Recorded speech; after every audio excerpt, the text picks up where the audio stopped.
I'm Erin Brown. I'm Negar Fanuni. And this is Nasty Women Radio, where we're taking on some people think nasty topic today of masturbation.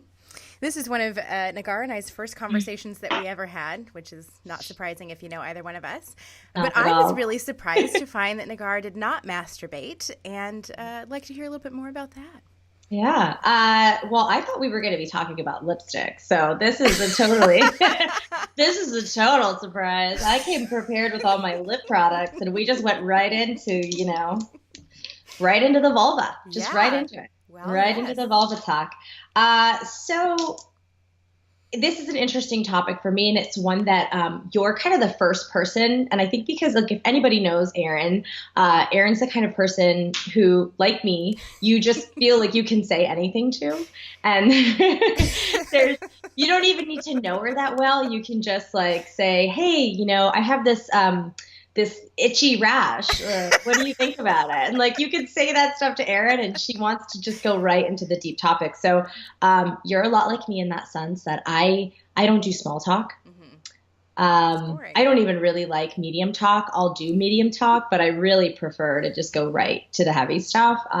Small talk is not something that I don't enjoy talking about the weather or when people ask me how I'm doing, I'm the kind of person who's compelled to just launch into actually how I'm doing. I never say I'm doing great. How are you? I'll just say, today I'm just okay. And it's totally okay to just be okay. And then I just start bombarding this person with it. And they're just I was just being, societally polite. And, yeah. So having this conversation with you, it's not surprising that this was a conversation that we had because I normally don't feel comfortable telling people that I don't regularly masturbate. It's not that I've never masturbated or that I don't touch myself. I'm fully aware of my vulva and all of its accoutrement, but and I will sometimes just sort of I do the mound hold, that comfort, the mound hold comfort. I don't know the mound hold. No, what is that?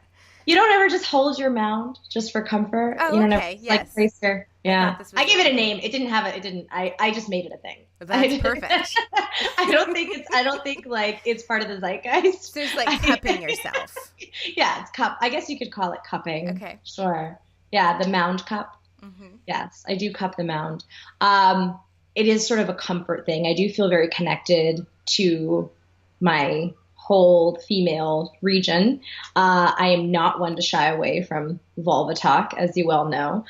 So it's not an issue of shame or ever that I was sort of shamed sexually as a kid or thought that there was anything wrong with it. I just never had a really spontaneous, deep interest in sexually pleasing myself. I'm very I think I'm just one of those people who, and I don't want to say has a low sex drive because I don't think that's a real thing. I think that our sexual urges and our interest and just the way that we feel around sex has a lot more to do with just a libido, so to speak. I think there's a lot to say in the way of things that put on your brakes. Yeah. And I'm a person with very, very sensitive brakes. Mm-hmm. So although my husband and I do have a very healthy, very exploratory sex life, I never feel like I'm not getting enough sex. Mm-hmm. And I never feel like I'm not sexually fulfilled. And I am fully aware of the fact that masturbation and sex with a partner are two completely different things. And you can go more into that about how you approach masturbation. But it's just not something that my body has ever told me this needs to happen. Sure. And I've always been really in tune with my body and really aware of what it tells me. And I just don't feel that urge. I don't feel compelled at all. That's one reason. The other reason that's probably a little bit more actually physiological is that we're getting real, we're just going right to it here. Masturbation radio. I have a very sensitive clitoris. Uh-huh. like hypersensitive clitoris. And in fact, most of my orgasms are internal, are like more uterine and vaginal orgasms as opposed to clitoral orgasms because I'm hypersensitive. So it actually can become uncomfortable for me, like a lot of clitoral stimulation. And I also have a lot of trigger points within my pelvic floor. So sometimes certain types of insertion that are not like an actual organic male phallus can cause pain. So there's a lot of reasons behind it that I didn't really start to unpack until we started having this conversation. I was just like, no, I don't masturbate and that's okay. And like, that has to be okay. And it's so funny because we live in a world where like women were once shamed for this type of thing. And now we're taking it in the complete opposite direction where you can be shamed for not being slutty enough, you know, or like not being right. Like it's an interesting sort of shift that we've made culturally. And I also think a lot of it has to do with who you surround yourself with. But I started sort of unpacking this after we talked about it. And I started realizing that without knowing it, I've shied away from certain things because I have these like more underlying medical sort of implications that make masturbation not especially pleasurable for me. Now I know that your husband travels quite a bit. Yeah. Do you are there other things that you do that maybe are taking the place of masturbation? Like the mound hold, or do you do things to like comfort yourself, or is anything that you do just sort of like an independent and sexy experience, even if it's not masturbating? I will often just hang out in my underwear and play with makeup. Perfect. And that is one for me that is very like a matter of just sort of getting in touch with my own sort of sexiness. Yeah. Vanity masturbation. Yes, I do. I love to play with makeup, and I'll just like put on a face and then take wipes and take it off and put on a new one. And usually like with music on and a glass of wine and like a silk robe. I have a very extensive robe collection. So there are some silk robes in the rotation. I do. I have an extensive robe collection. So that's kind of like, I always feel sexy. And I like walking by myself naked in the mirror, which is a new experience for me in the last few years, to actually have that experience of like looking and being like, yeah, girl, get it. So I don't think that it's a matter of like not feeling like I have any sort of I don't have independent sexy experiences. And I'm interested in like actually unpacking it further to see, you know, if maybe there is a way to go about masturbation that works for me, because I just haven't found what works for me. Yeah. I wonder about that. I'm open to that as well. And it's not like great to be jealous of things, but I'm a little bit jealous of your ability to have an orgasm without clitoral stimulation. That's not an experience I've had. Well, it's, you know, we were just talking about this before we got on the podcast, but a lot of that was interesting to me when I read this book. It's called Come As You Are by Emily Nagoski. And we'll put that in the show notes because I think that this is a really important book for women in general to read, or anyone who wants to be informed about female sexuality. Because in reading this book, she does talk about there's actual like data and numbers and research involved. They have put women in laboratories and tested them sexually. And not all women have clitoral orgasms, and not all women have vaginal orgasms, and some women have uterine orgasms. And there are just so many different ways to orgasm that it was so eye-opening for me to read this book, because I was like, oh, that's what's happening to me. That's why I don't enjoy this, or I don't enjoy that, because this is the way that I orgasm. And she does talk a lot about how you are perfect and beautiful, and everything about your sexuality is perfect and normal. And it's just about understanding your own sexuality, your individual, unique sexuality, because we all have the same parts, but that doesn't mean we're all the same. Right. So. Well, and I think that lends itself to the importance of this conversation at all, is that we're not really taught about our sexuality. At least growing up in the Midwest, our conversations about sexuality were all about risk, and we saw like the slideshows of herpes, and it was like, if you have sex, you'll get herpes and die, like Mean Girls. Yeah. But and that was the extent about of it. Pleasure. And it wasn't even really until I was an adult that I started thinking about sex from the framework of this being about my own pleasure and not about how I was serving someone else or what that meant for that relationship, or, seeking intimacy, which is wonderful, but that's not the same as seeking pleasure for the sake of it. Absolutely. So I started masturbating in high school, and it was a really interesting experience. I went and got a vibrator, like a little waterproof thing, and I wish the store was still here, but there used to be a store here that was run by these redheaded twins who were the most respectful, helpful shop owners ever. Like it's not the guy I would have like picked on the street to help me pick out my first vibrator, and yet it was such a comforting experience. And he was using language like, this is, people in the industry really like this. So if this is a first purchase, then that might be a little aggressive for you. And I learned so much. So then I became something of a masturbation evangelist and took all kinds of people to get their first vibrators. So much so that I still, when I randomly go out, will have somebody come up to me and be like, "Can you help me get my first vibrator?" And I'm like, "That's so amazing. I have no idea who you are." So I got my first vibrator, and then I was scared to use it. So I asked my best friend to go with me, and she picked out something actually more adventurous than me. And then we went back to her apartment and went into separate rooms and agreed to come out in like a half hour. And we were going to go to dinner and discuss our experiences. Love that. And I remember walking out of her apartment building, and there were like some men in the parking lot, and thinking, like, I don't need you for anything, which was super empowering. Like, just like I could do this by myself. Yeah. It's also the first time that I had an orgasm. I think that I believed that I had had them before because I had really exciting sexual experiences, but an orgasm is obviously its own thing. And once you've had one, then you know if you're having one or not. Then you're like, oh, that is what that rupture is what we're going for.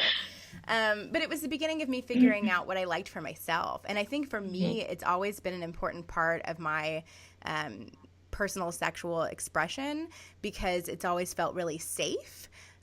Whereas with an abuse history, a lot of times, even with my husband, things can be triggering to me if there's like a no in my body for any reason, which can just be like, I heard a noise. Sometimes that's really hard for me to come back from. So being able to spend that time being intimate with myself has been really great for me, but also really great for my sex life because I actually figured out what works for me, what actually brings me to orgasm. I was just looking at some statistics, and there was one person in this little survey that was quoted as saying that they masturbate for, was it like 12 minutes or something with a minimum of 3 orgasms? And I'm like, girl, I need 2 minutes.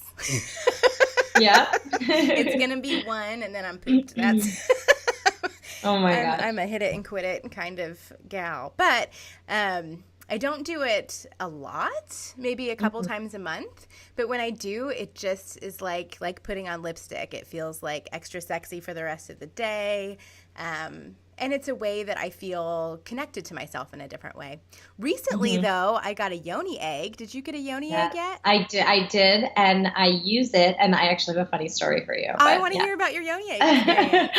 Well, I think I just gotten so accustomed to wearing it. Oh, wait, what's a YONI egg?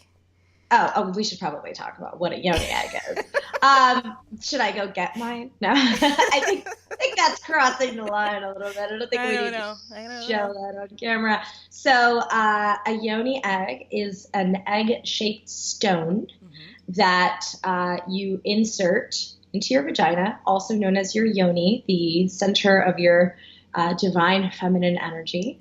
And you can talk more on it, but as far as what I know, it's an ancient practice that is intended to get you more connected to your female sexual energy, your feminine energy in general, and also strengthens the pelvic floor. Little bonus there. So, and you can use them for vaginal weightlifting.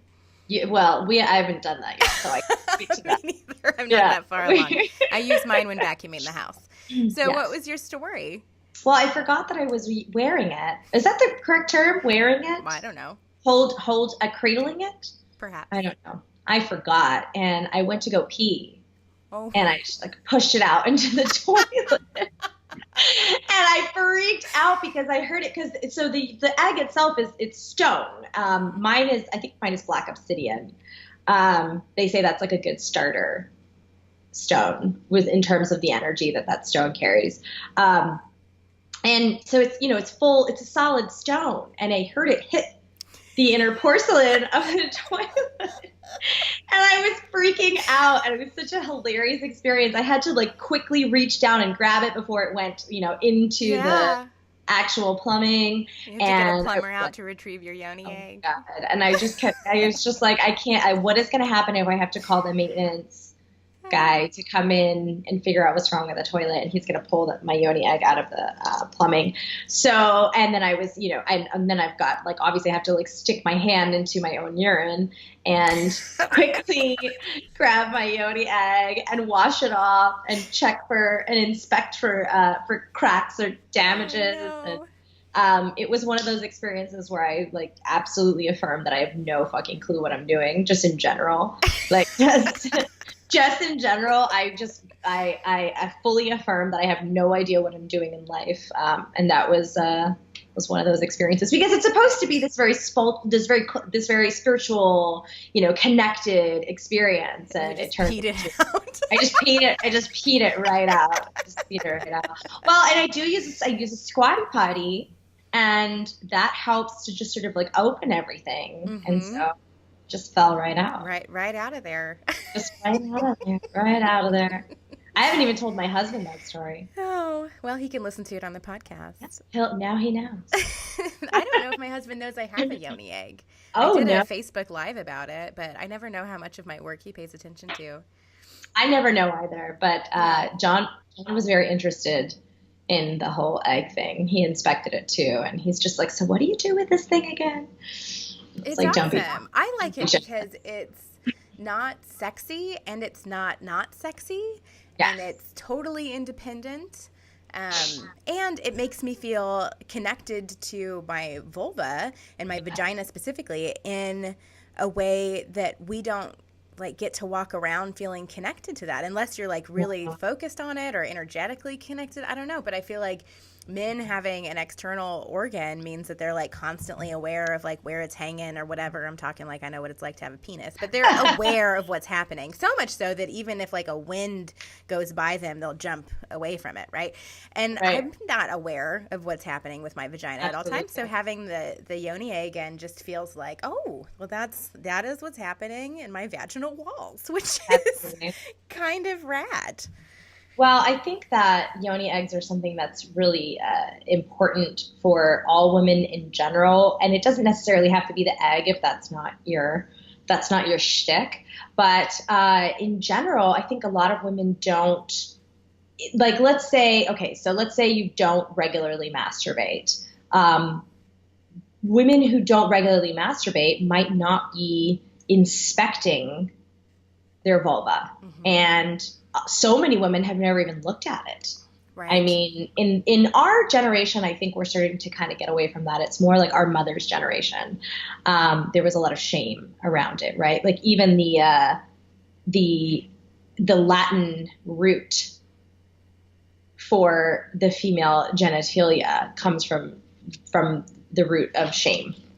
Because there was this idea that because of women's sexual organs were inside, which technically they're not, but because of women's sexual organs don't point outwards, that they're obviously shameful because they're hidden, right? So I think that we are overcoming that with our generation and the generation, and we are getting older. So now we aren't the generation.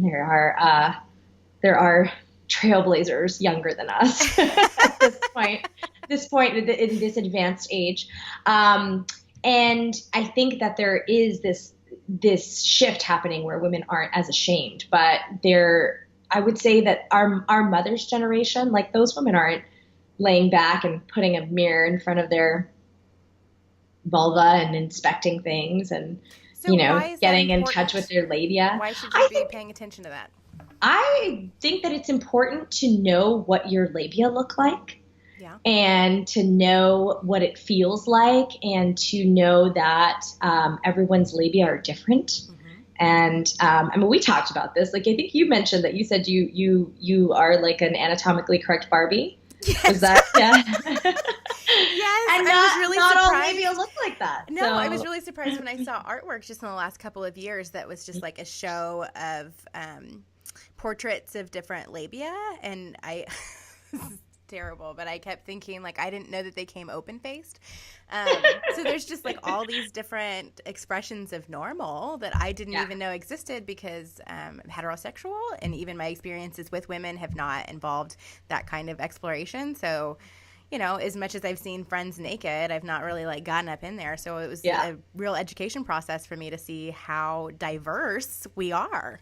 Absolutely. I would not recommend Googling labia, because then you absolutely will be bombarded with images, many of them medical in nature. So probably a lot of things that, aren't necessarily things that are appetizing. I have a question for you. So you had mentioned that, I think you said that you liked erotica, but that just wasn't a physical thing for you. Is that right? Yes, it does it does stimulate me sexually, and I will sometimes, I read erotica regularly because I do feel that it makes me more interested in having sex with my husband, because I don't think that all of your sexual stimulation comes from your partner, obviously. So that is a way that like I do become aroused, and I do touch myself. I just don't feel the need to masturbate to completion. Okay. Which is also completely normal, like kind of acceptable, and like, like I for the most part, when I touch myself, it's like comfort and exploration, less pleasure and eroticism. It's more of just like this is where my power is, and I want to be involved, and I want to know what's going on in there, and I'm very connected to my whole vulva region and all of its parts, and I look at it, and I'm always touching it. I'm just very rarely touching it in a sexual nature. You're also always displaying it on social media in praise of the camel toe, which I love. I am all about the camel toe. I wholeheartedly believe, I feel like we could do an entire podcast on camel toe. That's how passionate I am about it. I wholeheartedly believe that being anti-camel toe is just another way of shaming women, and another way of telling us to be quiet and silent and small, and don't let anyone see the outline of your mons pubis or your labia. How dare you? Since when did that become a fashion faux pas? When did that become something that's not, visually appealing, whereas you can almost always see the outline of a man's penis. Right. And nobody's telling him to put that away. Especially like at the gym. Yeah, exactly. So what kind of erotica do you read? I mean, you don't have to tell me the themes unless you want to, but like, where do you procure it? Well, I do. I usually buy books, and some of them are, I'll kind of do like the sample, because I've read, and I'm like, I have read a lot of erotica that doesn't do it for me. I feel like I have to connect to the characters. I have to feel like their sexual energy is similar to mine, or there's got to be some sort of connection. Otherwise, it just feels foreign and not, like everybody likes different kinds of porn. So there are very different ways to experience that. And there has to be, it has to be well written, because I'm a writer. So I can't read something that reads like shit. Did you read 50 Shades of Grey? I purposefully did not read 50 Shades of Grey. Okay. I still haven't read it. I haven't seen the movie. Have heard a lot about it from different people. I've read articles about it, op-eds on 50 Shades, but I've never read it. I'm assuming you have. I read all three in about a week. It's not well written, Oh. but the material, the subject matter was like up my alley. And what I loved about 50 Shades of Grey is that it was, for a lot of people, their first erotica, and it sort of normalized a conversation about your average woman, quote unquote, reading that kind of stuff.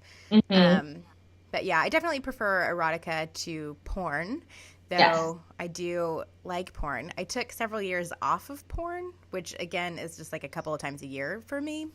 Right. But I took a long time off because I watched that documentary on Netflix. Oh, what is it called? Rashida Jones produced it. Here, I'll Google it for you. Okay. Well, there's a documentary on Netflix that is Hot Girls Want It. It's about how young girls are recruited to the porn industry, and I learned that, and I might botch these statistics, but the average shelf life, so to speak, for a porn star that's a female is like 2 or 3 months, and for a man is 7 years. And the sort of manipulative way that they get these women involved and what they promise them, also what is available to them as new porn stars. There's like this My First Porn is one, and then it moves into just some like gross stuff. And once you've been there a couple of months, then it moves to demeaning things is what's available, right, unless you are a Jenna Jameson or somebody who becomes a household name, which is very rare. So anyway, that just like turned me off altogether and worried me that I was consuming things that were harmful to the women in them.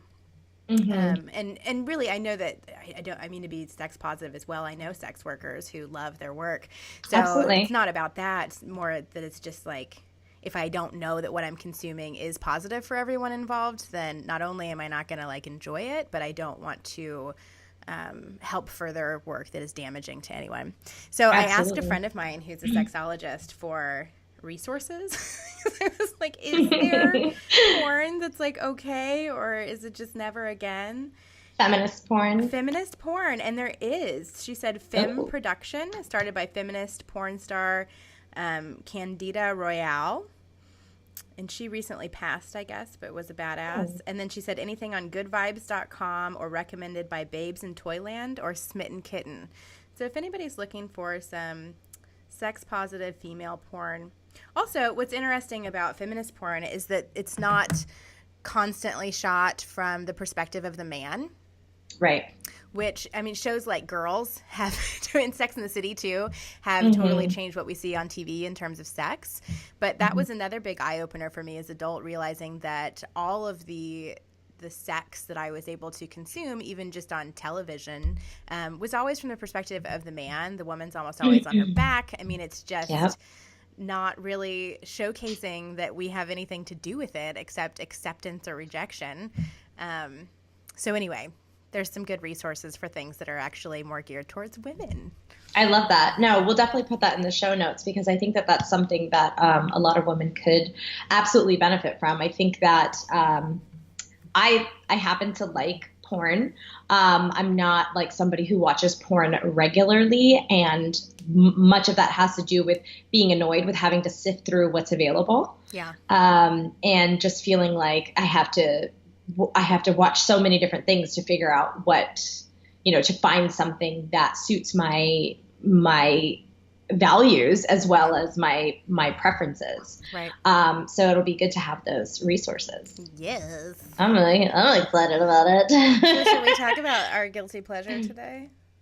I don't believe in guilty pleasures. Our guilt-free pleasure? I believe in pleasures of all kinds. Even though I don't regularly masturbate for pleasure, I am a fan of pleasure in all of its forms. And I don't believe we should have any guilt over it. All right. Well, our guiltless pleasure of lipstick today. We were talking Erin, about the podcast. We were talking about doing guilty pleasures at the end or just something sort of light. And we both are apparently obsessed with looking at lip swatches and getting lipstick. So we thought we would share some of our favorites. Yes. I watch Instagram videos constantly of women putting on lipstick.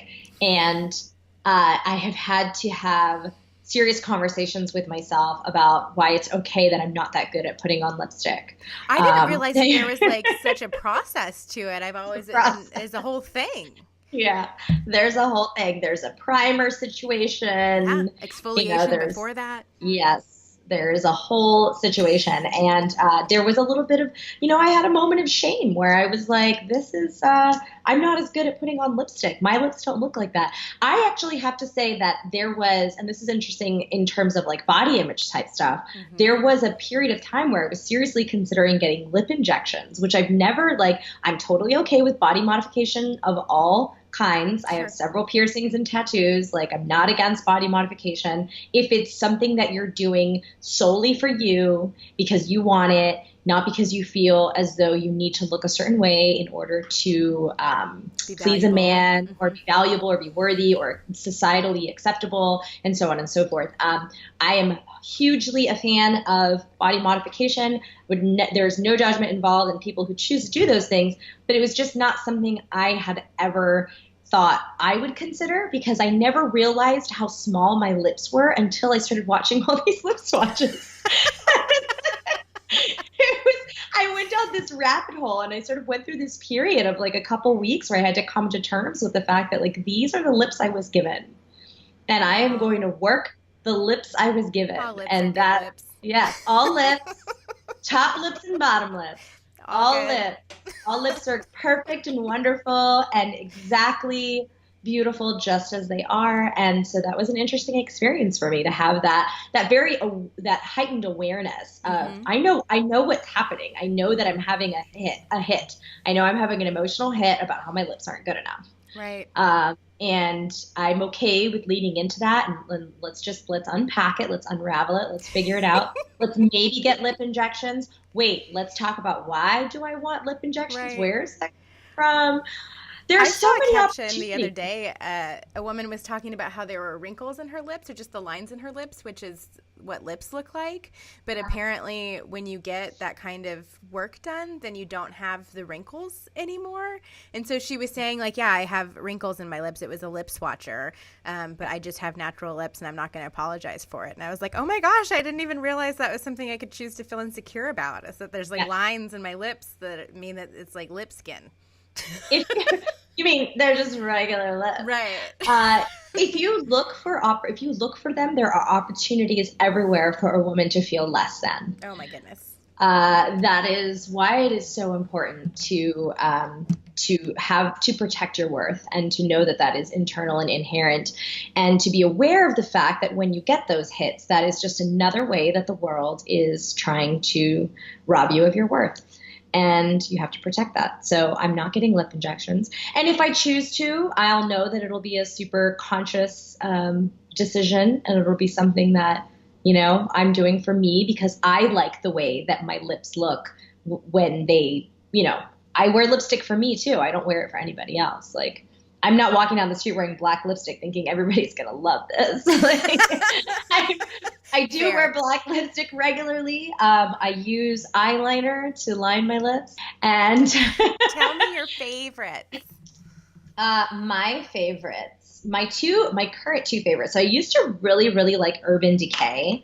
And they've got some really good lip formulas and colors, and they have a whole matte line now, which is really cool because it's not like that super dry matte that you get at a lot of lip colors. It's still got moisture in it, so you can get that matte look without having that super dry feeling on your lips. Right. So I used to really love Urban Decay, but lately I have gotten really into these two small female-owned companies.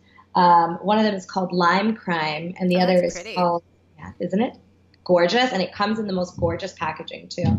And the other is Necromancy. So I'm super into these two brands, and I have to say I really prefer. I did get just as an experiment, just to see if I'd like it. I did get one of Lime Crime's liquid to matte. It's like the where it goes on liquid and it dries matte. And I'm a classic lipstick gal. Yeah. I dig the classic lipstick. I don't like the feel of the lip paints, the matte to the liquid to matte lip paints or all these different sort of things. They never works for me. Maybe it's because I have too many lines in my lips. Or just the right amount. My tiny wrinkled lips can't handle the liquid to matte lip paints. How about you? What's your favorite? I have so many, but these are all of my liquid to matte. Which I like NYX. My favorite is Kat Von D's. Sephora has a really good formula, actually. ColourPop I wear because it's cheap and does the trick, but it can be super drying. And then Stila is my favorite. But what I'm wearing now is ColourPop Lippy Sticks, which are like $5 or something. My favorite is this Grunge, which is not what I'm wearing now. This is the one that I wear all the time, called Bossy. And surprise, Wet n Wild has pretty good lipsticks for $2. It lasts a really long time. And the reason that I got into the matte ones is because I really want my lipstick to stay put all day. I want to be able to eat and drink and be merry and know that I don't have red lipstick smeared at my face. So those are my favorites. But the lippy sticks are somewhat matte without being a lip paint, and they last all day. And really, I've just been really into a power red lip lately. Yeah. I went through a red phase, and then lately, as I'm getting more in touch with my inner witchiness, I've been getting really into like super pale nudes or just straight black. Is that what you're wearing now? Straight black. I'm wearing this pale, do I not have it with me? Oh, yes. I'm wearing this Necromancy Cosmetica. It's called Less Strange, and it's like a grayish nude. Grayish purple nude, and just like straight out black. And I just bought a navy that hasn't gotten in yet, so I'm excited to try the navy. Yeah, I've been and Erin and I, we were talking about this off camera, but I am really into a bold lip because I feel like it is the laziest way to feel and look put together. And I am all about lazy and effortless. Like I'm not, and I'm going to be perfectly honest about this. Most of the time I don't even shower because that's just too much work. It is just too much work to take a shower. I'll do like a baby wipe situation. Yeah. And like, especially now because it's so cold, and I say that living in LA, but it is like LA cold right now. And the gym I go to is outdoors, it's like a CrossFit box. So it's like a garage, and you work out in the yard, and I work out at night, and it's cold and I don't even sweat. It's the weirdest thing, like working out and not sweating. It is the strangest thing. But I just don't feel sweaty at all. And normally during CrossFit, you get really sweaty and also dirty because I'm wearing like a sports bra and shorts and doing burpees, and I'm covered head to toe in dirt. So certain times of the year I do have to take showers, but I'm very lucky that this time of year, because I'm wearing usually like a sweater and leggings, and it's cold and I never take them off, my clothes get dirty and my body does not.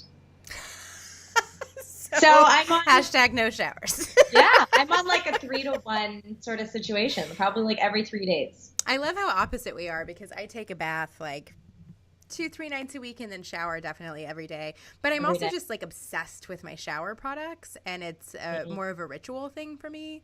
I mean, I like smelling good, but it's really about, it's also a space where people mostly leave me alone. Yeah.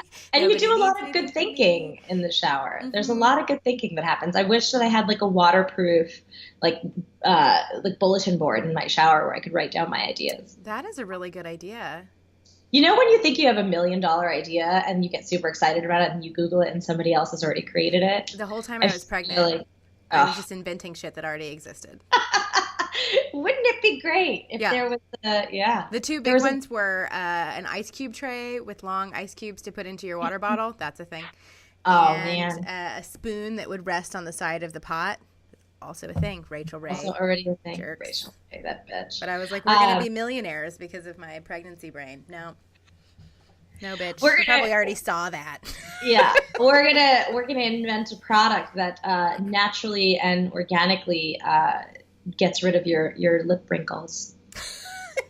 That's what it's called not giving a fuck. Not giving a single fuck. Not giving a single fuck about your lip wrinkles. So that shower bulletin board probably already exists, unfortunately. I'm not going to get too excited because that's happened to me way too many times where I've gotten super excited and then I'm like, it already exists. It's so smart. You could just like use it to visualize your goals and stuff too. Absolutely. I mean, now speaking of showers and baths, and since we have strayed away from our core topic of masturbation, is that sort of an environment where you find yourself masturbating often? Are you a shower masturbator? Bath masturbator. I have something I call the trifecta, which is bath, masturbate, and then meditate. So you have your like bath, you clean yourself, then you diddle, which doesn't take me very long in my own process, and then from the orgasm move into a quick meditation, and it is like the cleanest I ever feel because my body's clean, I've cleaned the girl out, and my brain is clear. Yes. That's actually really interesting because I've never thought about meditating post orgasm. That seems like the perfect time to do it. It's really nice. And it's also a good time for spending more time in that awareness of body thing, you know, because it obviously feels good. The same way just like finishing sprints feels good or whatever, that you can't ignore, but really paying attention to like every little thing that's happening is pretty magical. Well, I would hazard to say, because I really do think that anything can be a form of meditation, right? Like a lot of people are, I can't meditate. I can't just sit and not think about anything for 20 minutes. And I truly believe that if you're not going to do like a traditional form of meditation, that if you do the dishes and the whole time you're doing the dishes, you only think now I'm scrubbing this bowl. Now I'm, running my hands under the water, and the whole time you're just fully present and aware of doing the dishes. That's a form of meditation. Now I'm holding my mound. Exactly. Now I'm holding my mound. So I would hazard to say that mound play of all sorts, masturbation to completion included, is a form of meditation. Yeah, absolutely. I mean, you're completely focused on one activity. It is very centered. It's, you can't really fully accomplish it if you're distracted. Right. Or if you have, your mind going in a million different directions. So there you go, folks. Masturbation as a form of meditation. And I think that it's important for women to know that there are different ways to masturbate. There are different masturbation habits, and they are all normal, and they are all okay and perfect and beautiful.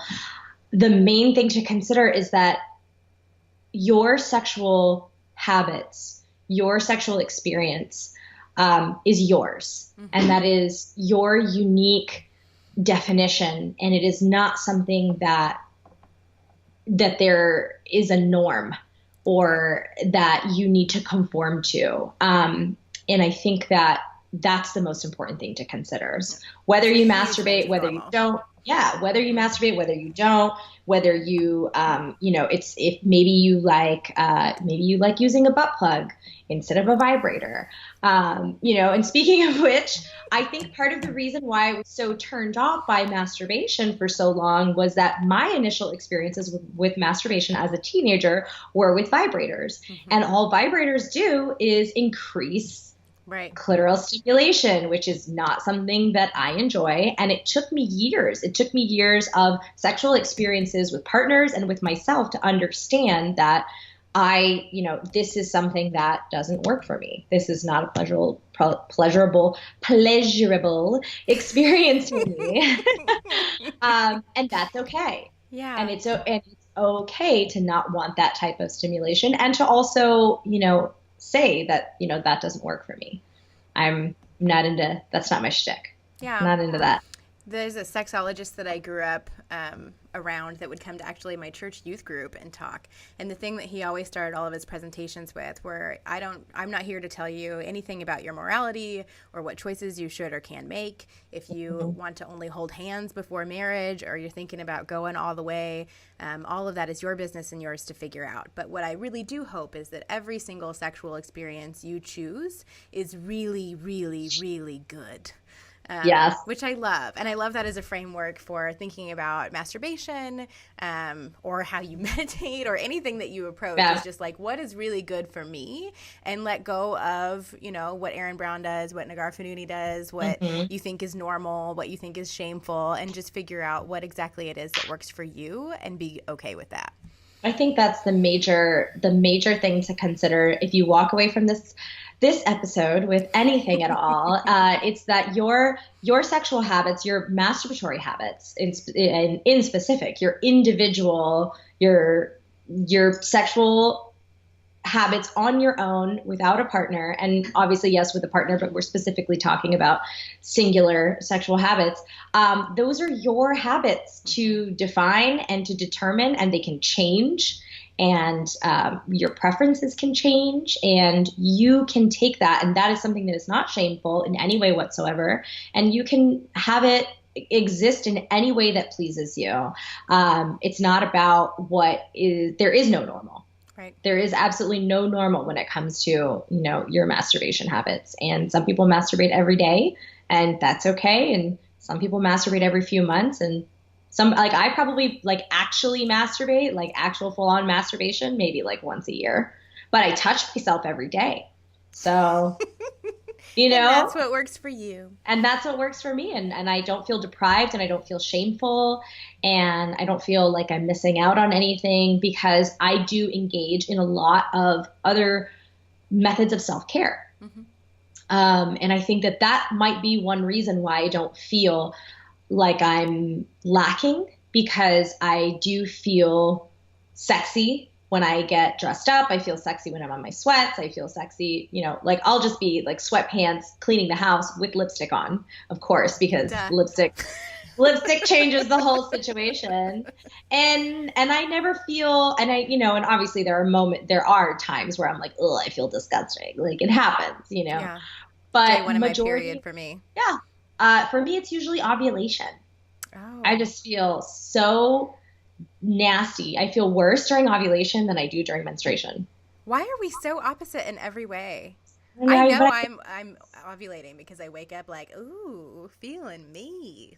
Yeah. Opposite. Well, I definitely feel more sexually aroused during ovulation, which is obviously the evolutionary intention, right? To make the babies. But I don't feel particularly good. I get more bloated during ovulation. I have very painful Mittelschmerz, which is, if you don't know it, folks, is the actual medical term for the abdominal pain that you have during ovulation. It's German. So I do get very painful Mittelschmerz. I can feel ovulation on a very heightened level. I know which side I'm ovulating from. I can feel it when it happens. Usually happens while I'm at the gym. I don't know what that's about, but I can usually feel that little tug. I'm like, well, there she is. And I just feel really tired and low performing and achy and bloated during ovulation. And my first day of my period isn't the best, but I'll take that any day over ovulation. We need to have a whole episode about periods, obviously. I think we need to have multiple episodes about periods. But we should probably wrap it up for today, though. Oh. We're really good at this. There's nothing in the world I'm better at than recording podcasts and understanding how to use technology. Thank you so much for being open about your activities and your lady parts. You are most welcome, and thank you for being open about yours. I really just wanted to talk about this because I wanted it to be on record, official, that there are more reasons for women not to masturbate other than shame. Right. Other than sexual disinterest. I am a very sexual, very sensual human being. I have a very adventurous sex life with my husband. But I just take care of myself in other ways. Yeah. Perfect. And it's all perfect. It's all perfect. Well, thanks for joining us, guys, and we will see you next time.